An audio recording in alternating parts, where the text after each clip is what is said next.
Hello, my wonderful friends. It is time for another story. This one is from Reddit user WildChildALR. This is ZombieBeard. I mean, it's 2021. Why not just the plague? A plague of neckbeard zombies. Oh, that sounds like the worst kind of zombie, doesn't it?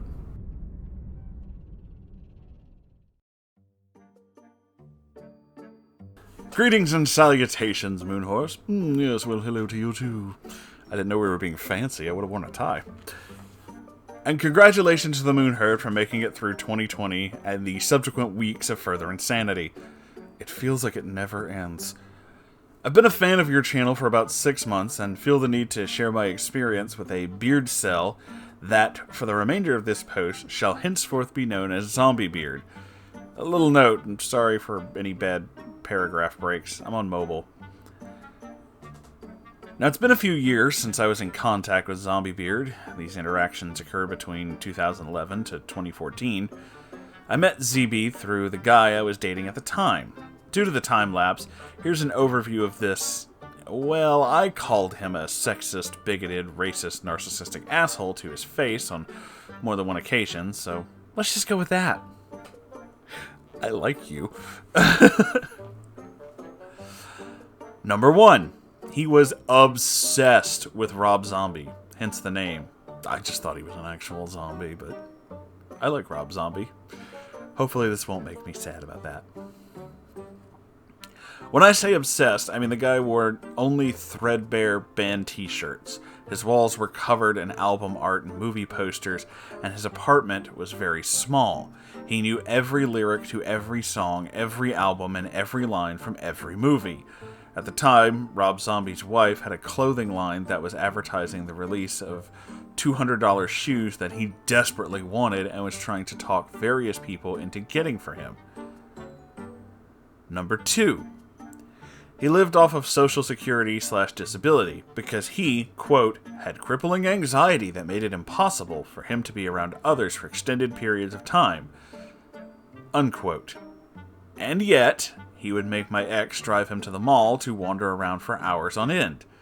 He also got Section 8 housing as well as welfare and food stamps. He'd blow his food stamps on Fago, yes, he was also a bit of a juggalo, and cheap frozen TV dinners and junk food.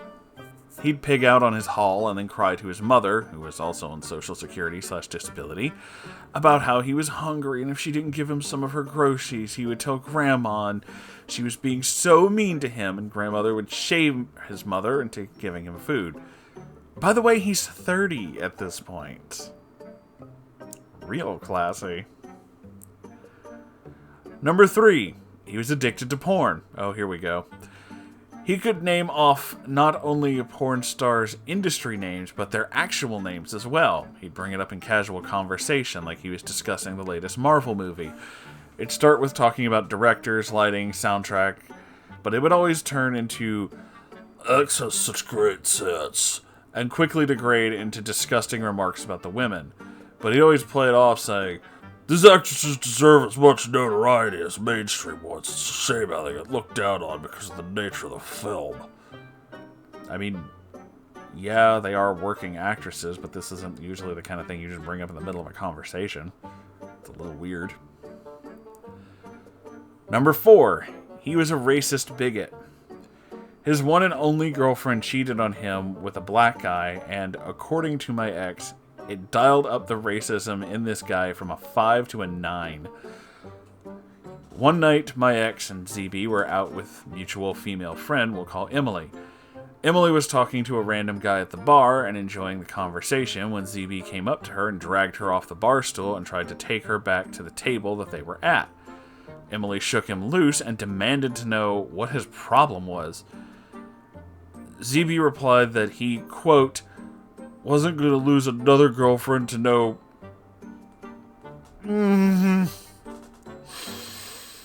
Yeah, that's pretty fucking racist. I'm starting to boil over a little here. I'm sure you're starting to feel it too, aren't you? Emily slapped him and yelled not only was she not his girlfriend, she didn't want to be friends with a racist. She left, but ended up talking to him again eventually because my ex remained friends with both of them and she didn't want to make things even more awkward. Number 5. ZB nice guyed the hell out of Emily. He'd spend his $200 welfare check on her for her birthday, getting her a surprise hair and nail appointment along with a dozen roses and a giant box of chocolate. Then he'd rant and moan about how she ended up dating another mutual friend who was an electrician and how wrong he was for her because, quote, he obviously can't maintain a healthy relationship because he has a kid already. What? I remember we were in my car with my ex in front and ZB in the back, and Gimme That Girl by Joe Nichols came on the radio. And ZB told her how the song reminded him of her, and she asked me to change the station. ZB got super defensive about how it wasn't in a romantic way, it was just the lyrics fit her personality. Last I heard, Emily had gotten married and had a kid with someone she met in AA, so hopefully she was able to cut him out of her life even more. Number 6. At one point, ZB began talking to a woman in Alabama who desperately wanted him to move down with her and her daughter and, quote, be a family. He thought he'd hit the jackpot of some southern belle who'd cook, clean, and service him. Ew. Whenever he wanted. What he got was a Neckbeard who catfished him. Apparently, the pictures she sent were her cousin, who was half her size, and she expected him to get a job and help around the house and care for her 5-year-old. She'd berate him about his lack of hygiene and work ethic, though it was highly likely that it was pot and kettle situation. Number 7. His apartment. The apartment was a large room for the living room / bedroom. I guess the idea was to encourage people to get futons. A kitchen and a commercial-style bathroom. The only lived-in portion of the, again, small space was a recliner and a ratty mattress with balled-up pillows and blankets. I was only there once after he left for Alabama. He asked his mom, and she in turn asked for help due to her disability, to clean out his leftover food and, quote, tidy up a bit. He, of course, asked a week after he left. Moonhorse, the smell of this place was nearly indescribable, but I'll do my best. Not everyone is brave enough to face down the Neckbeard nest. It's quite a thing. The first thing you smell was the unwashed jockstrap, followed by crusty socks with wafts of rotting food throughout. Yeah, that sounds about it. The only thing in his fridge was a salad kit he had bought a week and a half earlier when he had forced my ex to cut our hiking trip short to take him shopping. The pile of dirty laundry next to the recliner looked like it should have some demented Jim Henson Muppet reject pop out of it at any second. It stank and had clearly been used as napkins and clean-up rags after he enjoyed his favorite film genre. Ew. The toilet should have been collected as biohazardous waste because that's what it was covered in. Yes, dear friends, ZB refused to waste money on toilet paper, so he'd just pull up his pants and continue on with his day. Oh, that's horrible. Oh, and he hated underwear, so your boy went commando. The only clean fixtures in the apartment were the kitchen, because he only used the microwave, and the shower, because who needs water and soap when you have Axe body spray? The Chris Chan method. Number 8. As stated before, ZB was very sexist. I work in the food and hospitality industry, and when he found this out, he nudged my ex and chuckled, "Oh, so long as she doesn't neglect the kitchen at home." Real fucking classy. Another truly shining moment of his horrific ideals is when he got into an argument with the mother of my ex's children on why no women would date him, and he shot back with, "You aren't the type of woman that a guy ever shows off in public, but I'm sure you'd look a lot better on your knees, be it in the bedroom or the kitchen." Kill him now. My ex punched him in the jaw and threw him out. 3 months later, ZB apologized to my ex, not the mother of his kids, my ex, and they started hanging out again. Number 9. He was also hugely homophobic.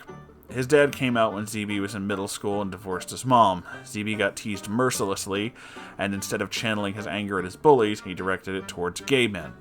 Lesbians are okay, especially in porn, but gay men were called every slur imaginable. He even called his dad these things, and threw in the fact that he abandoned him and his brother in his face any time that his dad would go to do anything with them or buy him whatever he wanted. Number 10. He racked up tens of thousands of dollars in debt and got mad at my ex for telling his creditors where he was. ZB got a partial ride scholarship to the local college for his dream job, but instead of using it for textbooks, class applications, or anything else it was intended for, he bought movie tickets, clothes, CDs, and rounds at the bar. Then, when the time came to sign up for classes, he needed to take out a loan. But he ended up not going to class because no one would be his taxi to and from class, and he refused to ride the bus with insert racist slur for various non-white group here. Real nice. When he had signed up for the loans, he put my ex down as a person who would know his whereabouts should he try and skip out on repayment, without my ex's knowledge, of course. So when the creditors started calling, he was more than happy to give ZB's home address. He also took out a Kohl's credit card and maxed it out and then refused to pay anything on it. Number 11. He never learned to drive and expected various friends to be at his beck and call whenever he needed to go somewhere. Be it to the mall, grocery shopping, or just to drive around because he's bored. And if the first friend said no, he'd talk shit on them to another mutual friend and stir up drama. He destroyed my ex's friendship with his best friend for 2 years this way. Wow, what an asshole. That's all I can remember for now. Hopefully this post doesn't make you swear too much. Now why would that ever be a fucking problem for me? I haven't spoken to ZB or my ex in many years, and I hope to keep it that way. Stay safe and healthy, Moonhorse. Will you stay safe and healthy too? Hope to hear more from you soon.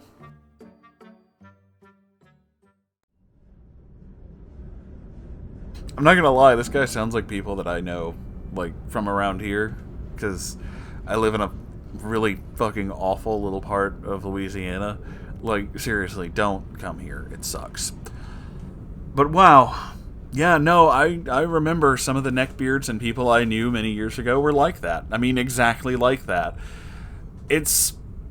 Honestly, it's one of the reasons why I have been so fascinated by videos of, like, King Cobra JFS, because it reminds me of people I know. Or knew, rather. I don't really know them anymore.